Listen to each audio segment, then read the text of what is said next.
पितृ अमावस्या पर हम सब अपने पितरों की विदाई तर्पण द्वारा करते हैं। आज मैं आपको बताने जा रहा हूं कि डिवाइन तर्पण द्वारा यानी डिवाइन से कनेक्ट होकर हम अपने पितरों की विदाई कैसे कर सकते हैं, कैसे उस तर्पण का लाभ ले सकते हैं एक सूक्ष्म उपाय के द्वारा। जी हाँ, मैं डॉक्टर संजीव शर्मा, डिवाइन योगी, डिवाइन गुरु इंडिया से।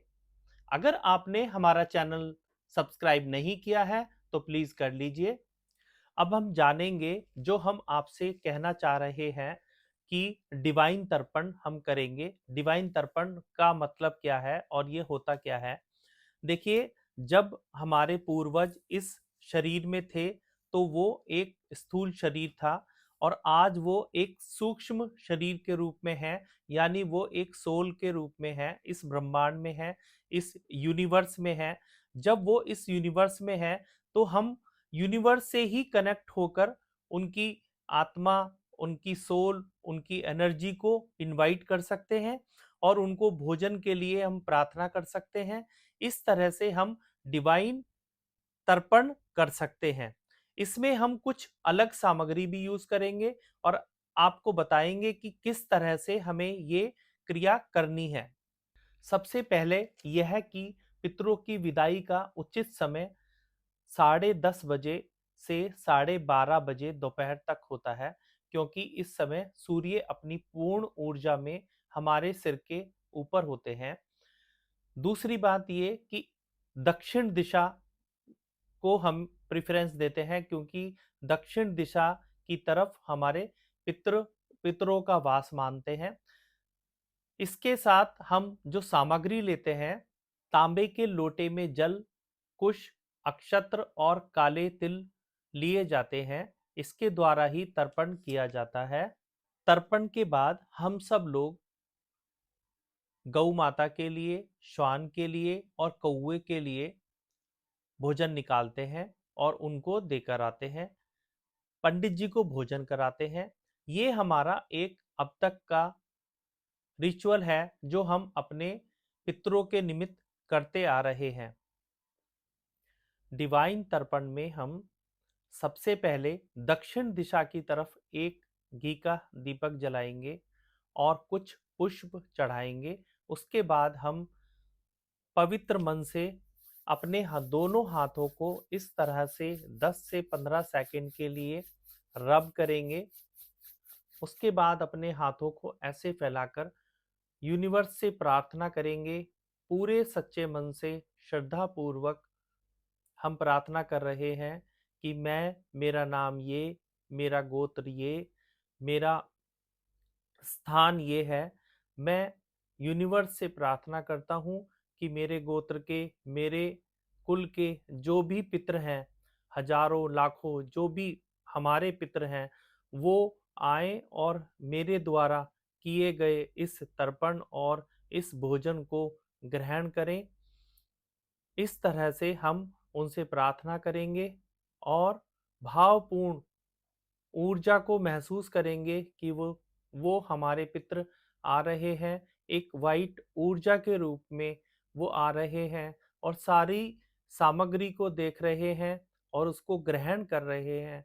उसके साथ साथ वो हमें आशीर्वाद प्रदान कर रहे हैं और हम सिर झुकाकर, हाथ जोड़कर उनसे प्रार्थना करेंगे कि हमारे से जो भी बना हमने आपके लिए, आपके निमित्त प्रस्तुत किया है, आप हमें कृतार्थ करिए, इसको ग्रहण करिए और हमें आशीर्वाद दीजिए। हम आप ही की संतान हैं, आप ही के कुल हैं और हमें, आप अगर कोई गलती हो गई हो तो हमें क्षमा करें।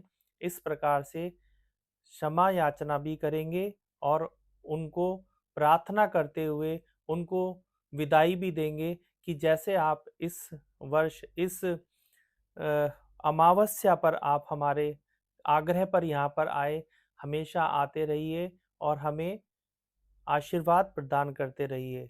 और हाथ को ऐसे छोड़ देंगे और प्रार्थना करेंगे कि वो सारे पितृ हमारे यूनिवर्स में जा रहे हैं। इसके बाद हम यूनिवर्स को भी थैंक्स बोलेंगे।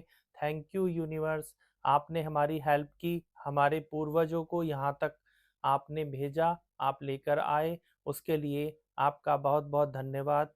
Thank you, thank you, thank you. इस तरह से हम प्रार्थना के द्वारा, डिवाइन प्रार्थना के द्वारा हम अपने पूर्वजों का, अपने पितरों का आशीर्वाद प्रदान कर सकते हैं। इसके साथ हम एक उपाय और कर सकते हैं, जिसके थोड़े से ही करने से हमें हजारों, लाखों प्राणियों को भोजन कराने का लाभ मिलता है। जैसे कि एक गोले के अंदर आटे को भूनकर उसमें थोड़ा घी डालें, उसको भूनें और उसमें थोड़ा खांड या मीठा मिलाकर उस गोले के अंदर भर दें और उसको किसी पीपल के पेड़ के नीचे रख आएँ जहाँ पर चींटियाँ रहती हैं। तो हमारे इस उपाय से अमावस्या वाले दिन हम इतने सारे प्राणियों को भोजन करा सकते हैं। प्राण सब में बराबर होता है, चाहे हम हैं या एक छोटी-सी चींटी होती है। इसके साथ हम एक उपाय और कर सकते हैं कि हम 7 तरह का अनाज ले आएँ और 16 मुट्ठी अनाज को लेकर हम कहीं ऐसी जगह जहाँ पर पक्षी आते-जाते हैं, वहाँ पर डाल आएँ। 16 दिन के हमारे जो श्राद्ध होते हैं, 16 मुट्ठी हमारा जो अनाज होगा, वो किसी भी रूप में अगर हमारे पितर हैं, चाहे पक्षी के रूप में हैं, तो वो ग्रहण कर सकते हैं। इससे हमें बहुत ज़्यादा लाभ होता है और हमारे नवग्रह का जो भी अगर अनिष्टकारी प्रभाव होता है, वो भी दूर होता है। इसके साथ हम एक उपाय और कर सकते हैं कि गाय के अंदर हमारे 84 कोटि देवता वास करते हैं। हम किसी गौशाला में जाएँ या जहाँ पर गाय रहती हैं, वहाँ पर जाएँ और हरा चारा अपने वज़न के बराबर तौलकर गाय को खिलाएँ और गाय की सेवा करें, जिससे हमारे सर्व दोष दूर हो सकते हैं और हमें अपने पितरों के का आशीर्वाद प्राप्त हो सकता है। ये सारे उपाय जो हमने आपको बताए हैं, जैसे कि हमने आपको बताया गोले वाला उपाय, अगर किसी के ऊपर मांगलिक दोष या कालसर्प दोष है, ये उसके लिए भी कारगर होता है। और जो हमने आपको बताया पक्षियों को सतनजा यानी 7 तरह का अनाज डालना, उससे हमारे नवग्रह प्रसन्न होते हैं। हमारा कोई भी ग्रह अगर अनिष्टकारी हो रहा होगा, तो वो बैलेंस हो जाएगा।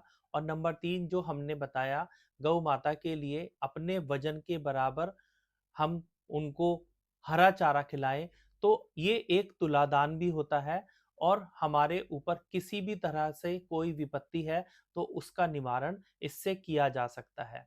यानी अगर आप ये उपाय करते हैं डिवाइन तर्पण के साथ-साथ, तो आपको जीवन में किसी भी तरह की परेशानियों का सामना नहीं करना पड़ेगा, ऐसा हमारा विश्वास है। नमस्कार, इस वीडियो को यहीं विराम देते हैं और जल्दी ही मिलते हैं एक नए टॉपिक के साथ।